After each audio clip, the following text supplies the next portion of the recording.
There is a painting that hangs in the Metropolitan Museum of Art in New York City. It is called The Adoration of the Christ Child. It was painted 500 years ago. According to the museum, the painter wanted to capture a vision of the birth of Jesus that was described by St. Bridget. And according to the museum, the great and ineffable light that was described by St. Bridget as emanating from the Christ child is the most compelling feature of this painting. Please take a moment and look at the painting on the screen behind me. I hope you see what I see in this painting. Do you happen to notice the child who is next to Mary? That child has Down syndrome. If you look closely, you'll see a young man looking in from the window. I believe he has Down syndrome as well. And then take a minute to look at the faces of the cherubs above. Do you see the face of Down syndrome in some of them as I do? Well, with all due respect to the Metropolitan Museum of Art, I have a different view of the most compelling feature of this painting. For me, the most compelling feature of this painting is the great and ineffable light shining on the faces of Down syndrome. Ineffable. I had to look that up because I didn't know what it meant. It means too overwhelming to be expressed or described in words. Too awesome or sacred to be spoken. A painter 500 years ago capturing the birth of Jesus also captured the face of Down syndrome.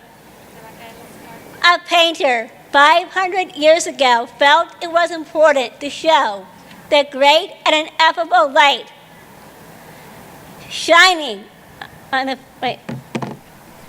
coming from the baby Jesus, shining on the face of Down syndrome. A second.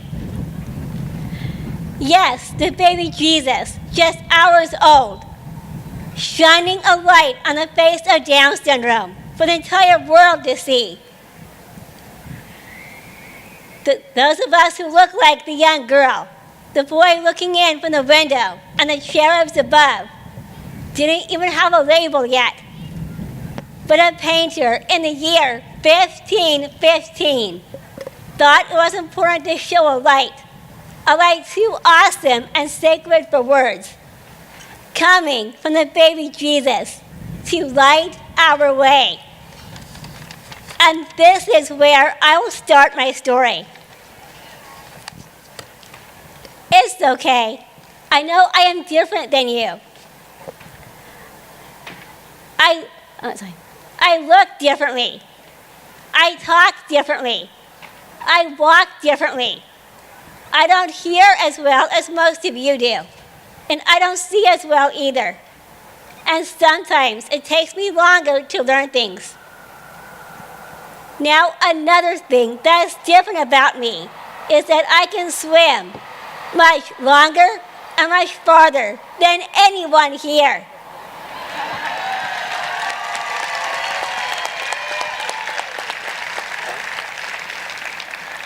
I may not be faster than you, but I will outlast you on time and distance. And I'll be happy to challenge anyone to that test. But not now. Not today. Because today we have more critical challenges to talk about.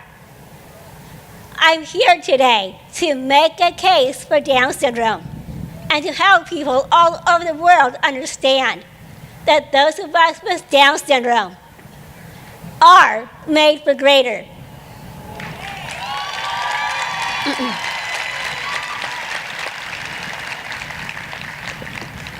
About 60 years ago, Researchers led by Dr. Jules Mijoun, a French pediatrician and geneticist, first determined that all of us with Down syndrome have one more chromosome than you do. One more chromosome in every cell in our body. That's all Down syndrome is, just one extra chromosome. And there are those in the medical community who will say that one extra chromosome is not compatible with life, and we should not be born at all. I wonder how we are supposed to measure compatible. Well, let's see. Not compatible with life? How many of you know someone with Down syndrome?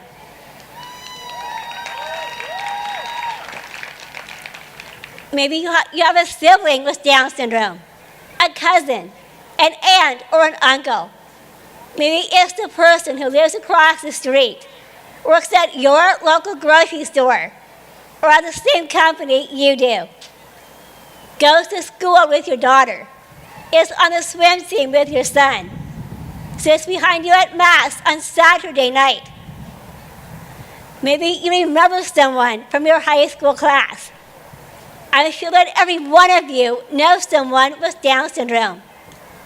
And now you all know one more person with Down syndrome. Me.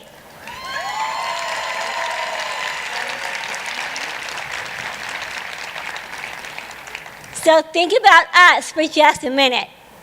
Are we not compatible with life?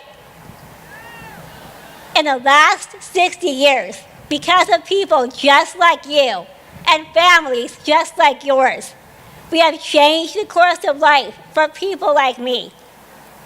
In the last 60 years, families have said no to institutions and worked tirelessly to open doors to education for us. They started support groups all over the country and all over the world to learn from each other. It wasn't easy, and it still isn't. There are still too many battles to fight for inclusion, and too many classrooms around the world. And breakthroughs haven't come for everyone. But the progress is tremendous. All over the country, all over the world, we have young people with Down syndrome graduating from their high schools, some going on to colleges, learning employable job skills, knocking on the doors of your companies. We are musicians and artists, actors and fashion models. We hold black belts in Taekwondo. We are public speakers. We are golfers, surfers, hockey players, and open water swimmers. And some of us have even escaped from Alcatraz.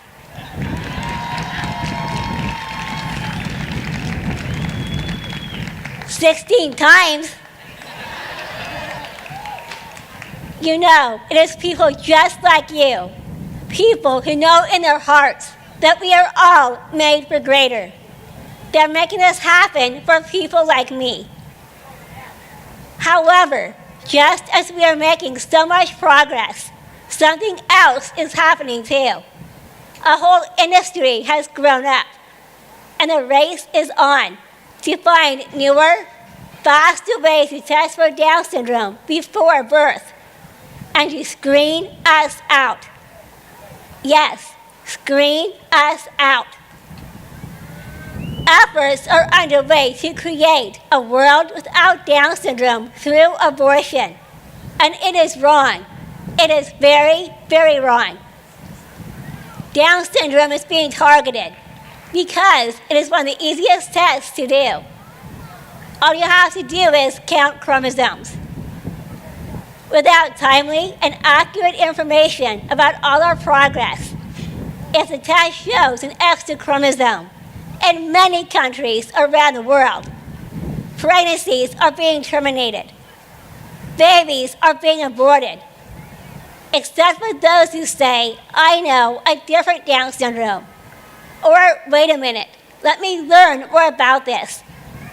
And those parents have to push back on the medical community that is quick to advise abortion instead of education and learning about the real story on Down syndrome. Even though we have support groups all over the world, we still have experts advising families with old and outdated data. Data that is rooted in the past and reflects what happens with a life spent in an institution. And they are wrong. They are very, very wrong.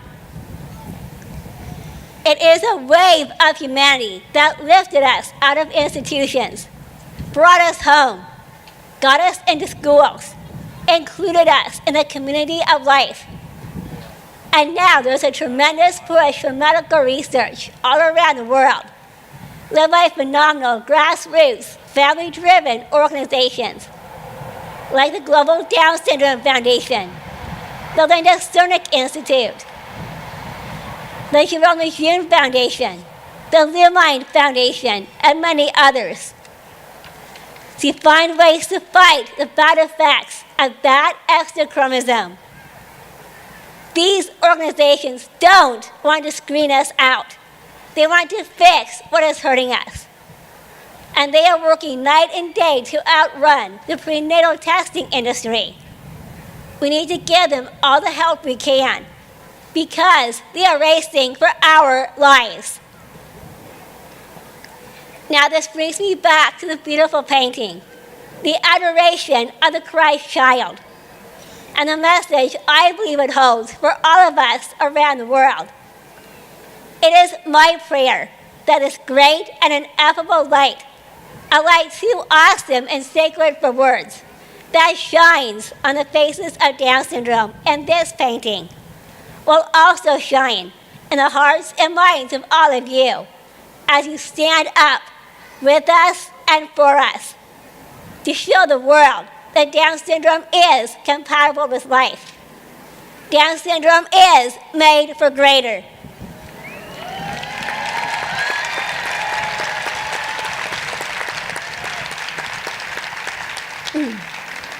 It will require another wave of humanity to stop the targeting of Down syndrome around the world. It will require people like you, families like yours, who know we are made for greater, to stop the efforts to create a world without Down syndrome. I know we can do it. I know we can protect the life of the unborn child with Down syndrome. I know because we are made for greater. Thank you very much.